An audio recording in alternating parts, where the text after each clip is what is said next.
हाँ, तो स्टूडेंट्स ये रहा आपका लर्निंग असेसमेंट नंबर 3.15 जिसमें वो हमें कहता है कि मुझे वी नॉट वोल्टेज आपने कैलकुलेट करके देने हैं। तो बाय यूजिंग मैश एनालिसिस उसने बोला होगा, ठीक है जी, या लूप एनालिसिस था शायद, मैश एनालिसिस ही शायद होगा। तो ये मैश एनालिसिस के अकॉर्डिंग करना बच्चे, लूप और मैश एक ही बात है, बस बात ये इतना सा फ़र्क है कि अगर सुपर लूप और सुपर मैश हुआ फिर मैं लाजमी मेंशन करूंगा ऊपर है कि मैश एनालिसिस का है या लूप एनालिसिस का, ठीक है। यहाँ पे देखो सुपर लूप और सुपर मैश का कोई सीन नहीं है, क्योंकि जब दो लूप्स के दरमियान में कोई करंट सोर्स आता है यानी डिपेंडेंट या इंडिपेंडेंट, तब वो वाला सीन होता है कि मतलब यहाँ तो सुपर लूप लग रहा होता है या सुपर मैश, आप वो जिस तरीके से बोले हमने उस तरीके से हल करना होता है, ठीक है। तो यहाँ पे हमने V naught voltage find out करना है। तो देखो बच्चों, दो लूप्स हैं हमारे पास, यहाँ पे एक ये लूप हो गया, यहाँ पे हम एक करंट ले लेते हैं क्लॉकवाइज डायरेक्शन में, आपने हमेशा करंट की डायरेक्शन रखनी है। I1 के नाम से मैंने करंट ले ली और इस लूप की करंट ले लेता हूँ I2 के नाम से, ठीक है।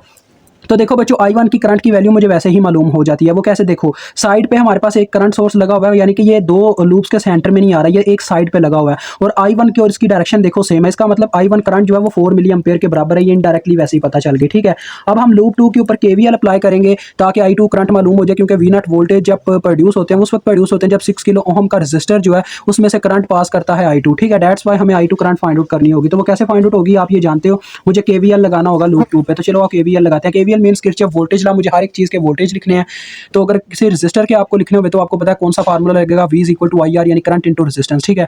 तो चलो बच्चों यहाँ से चलना स्टार्ट करते हैं। आपने ऊपर लिख लेना अप्लाई KVL एट लूप 2। यहाँ से हम चलना स्टार्ट करते हैं। पहले 4 किलो हम रजिस्टर में से करंट गुजरती है। आप देखो यहाँ 4 किलो हम रजिस्टर में से दो करंट गुजरती हैं, तब इसमें वोल्टेज पैदा होते हैं, एक I1 और एक I2।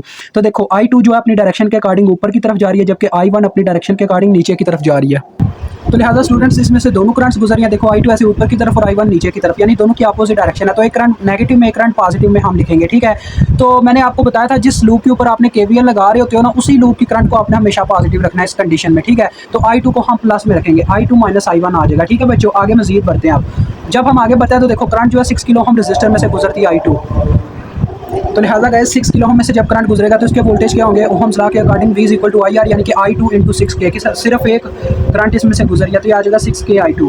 मजीद आगे बढ़ते हैं तो देखो करंट इसके पॉजिटिव पोल में एंटर करती है इस वोल्टेज सोर्स के, तो ये आ जाएंगे +5, ठीक है बच्चों। एंड इज इक्वल टू 0, क्योंकि हमारा चक्कर मुकम्मल हो गया, हम वहीं पे वापस आके जहाँ से चलना स्टार्ट किया था। अब आप इसको ना स्टूडेंट्स क्या करो जी, इस इक्वेशन में देखो 4K I2 plus 6K I2 ये बन जाएगा 10K I2, ठीक है। और ये आ जाएगा -4K I1। I1 की वैल्यू आप पुट कर दीजिएगा next, 10K I2 minus 4K into I1 की वैल्यू जो कि 4 मिली है +5 इज इक्वल टू 0। तो ये देखो बच्चों, ये -16 जमा 5 -11 दूसरी जानिब जाके क्या हो गया +11, इधर जाके ये हो गया 11। तो लिहाजा I2 की क्या वैल्यू आ जाएगी, देखें 11/10K ऊपर जाके मिली और ये आ जाएगा 1.1 मिली एम्पेयर। अब नमाज हो रही है तो मैं बस इसको खत्म करता हूँ। वी नॉट का देखो बच्चों क्या फार्मूला बनेगा, ओहम्स लॉ लगेगा वी नॉट पे। देखो करंट इंटू रेजिस्टेंस तो आगे करंट इसकी प्लस में लिखी जाएगी या नेगेटिव में, ये डिसाइड होगा ये करंट इसके कौन से पोल में एंटर करती है। देखिए करंट अपनी डायरेक्शन के अकॉर्डिंग इसके पॉजिटिव पोल में एंटर करती है ऐसे, लिहाजा ये पॉजिटिव में पुट होगी। तो वैल्यूज पुट हो गई। अब इसको मल्टीप्लाई दे दो 6K को वैल्यू पुट करके 1.1 मिली, तो ये आ जाएंगे आपके पास V naught is equal to 6.6 volt, ठीक है बच्चों। तो ये आपका क्वेश्चन हल हो चुका है, मुझे उम्मीद आपको समझ आ गई होगी।